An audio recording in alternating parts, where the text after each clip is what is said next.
Bismillahirrahmanirrahim. Assalamualaikum warahmatullahi wabarakatuh. Seperti biasa, sebelum kita mulai pembelajaran hari ini, mari kita berdoa bersama-sama.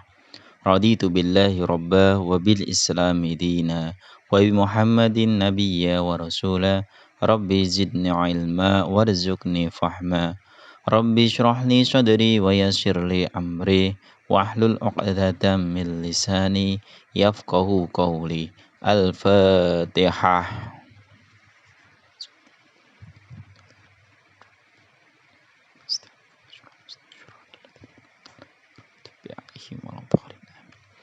Amin, amin, amin ya rabbal alamin. Sebelum kita mulai, mari kita bersama-sama membaca basmalah. Pembelajaran hari ini adalah bab yang ke-13.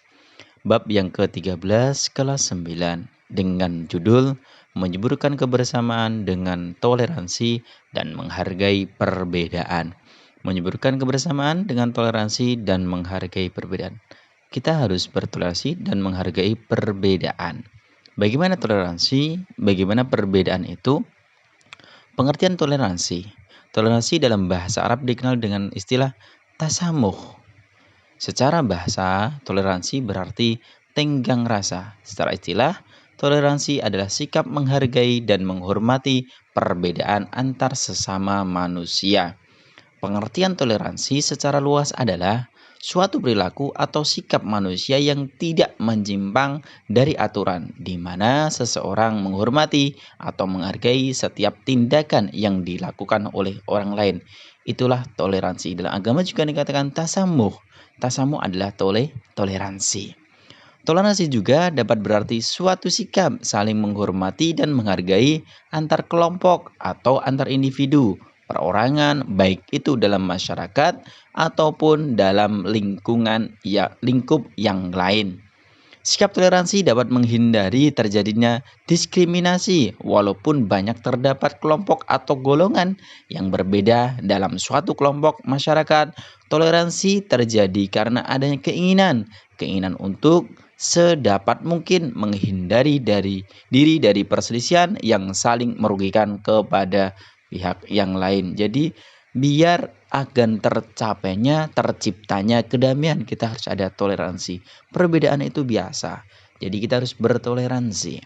Contoh sikap toleransi secara umum antara lain menghargai pendapat mengenai pemikiran orang lain yang berbeda dengan kita, serta saling tolong-menolong antar sesama manusia tanpa memandang suku, ras, agama, dan yang lain-lain. Kita tidak membedakan antar suku, ras, agama, dan yang lain-lain. Istilah toleransi mencakup banyak bidang, salah satunya adalah bertoleransi beragama yang merupakan sikap saling menghormati dan menghargai antar penganut agama lain, seperti tidak memaksakan orang lain untuk menganut agama kita, tidak mencela, menghina agama lain dengan alasan apapun, serta tidak melarang ataupun mengganggu umat agama lain untuk beribadah sesuai agama atau kepercayaannya masing-masing. Itulah toleransi. Kurang lebih ada 3 tersebut. Dan selanjutnya adalah dalil nakli tentang toleransi. Bagaimana dalil nakli tentang toleransi? Bismillahirrahmanirrahim. Ya ayyuhan nasu inna khalaqnakum min dzakarin aw unsa waj'alnakum syu'uban wa qabaila lita'arafu inna akramakum indallahi atqakum innallaha alimun khabir. Shadaqallahul adzim. Wahai manusia, sungguh kami telah menciptakan kamu dari seorang laki-laki dan seorang perempuan. Kemudian kami jadikan kamu berbangsa-bangsa, bersuku-suku agar kamu saling mengenal. Sungguhnya yang paling mulia di antara kamu di sisi Allah ialah orang yang paling bertakwa. Sungguh Allah Maha mengerti, Maha teliti.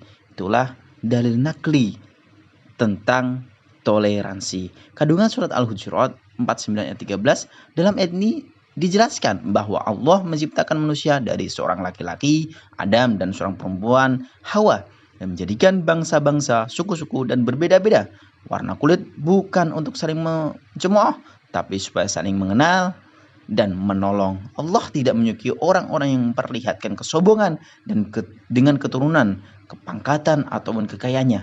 Karena yang paling mulia di sisi Allah adalah apa? Hanyalah orang yang paling bertakwa kepada Allah. Tidak ada yang lain selain bertakwa kepada Allah. Memahami tajwid tentang tanda wakaf. Kita akan memahami tajwid tentang tanda wakaf. Wakaf lazim atau tanda wakaf mim. Wakaf mamnu. Wakaf waslu ula. Wakaf mu'anakah atau muraqabah. Tanda wakaf jaiz. Wakaf wa'fu aula. Tanda wakaf saktah. Kita akan bahas tentang tanda wakaf. Inilah pembahasan tentang ilmu tajwid. Ada wakaf lazim, mesti berhenti. Wakaf jaiz boleh berhenti, boleh diteruskan. Wakaf al-wa'fu aula diutamakan berhenti. Wakaf al-wasful aula lebih utama diteruskan. Ada ul-waqfi tidak boleh berhenti. Wakaf mu'anakah boleh berhenti di salah satu tandanya. Jadi ketika ada tanda 3.3, ada lafaz yang pertama dan yang kedua, jadi boleh berhenti dalam salah satu titiknya. Mau titik pertama silakan, titik kedua juga silakan. Dan pada keterangan selanjutnya ada beberapa tanda dilarang berhenti, lebih baik diteruskan, boleh berhenti, boleh meneruskan, berhenti pada salah satu tanda, diharuskan berhenti, lebih baik berhenti. Tadi ada tanda-tandanya masing-masing. Sebenarnya tanda wakaf, kita mengenal wakaf itu hanya berhenti. Wakaf berhenti, tapi sebenarnya wakaf itu ada banyak sebutannya. Ada wakaf lazim, wakaf al-wa'fu aula, wakaf mu'anakah, wakaf jaiz, al-waqf waslul aula, adamul wakaf, ruku. Keterangannya ada di samping. Jadi kita mengenal wakaf itu ada banyak macamnya. Wakaf memang berhenti, tapi berhenti yang bagaimana? Berhenti yang harus berhentikah atau salah satunya? Jadi kita mengenal pembenaran kita dalam ilmu tajwid tentang wakaf, bukan hanya berhenti saja. Terima kasih. Assalamualaikum warahmatullahi wabarakatuh.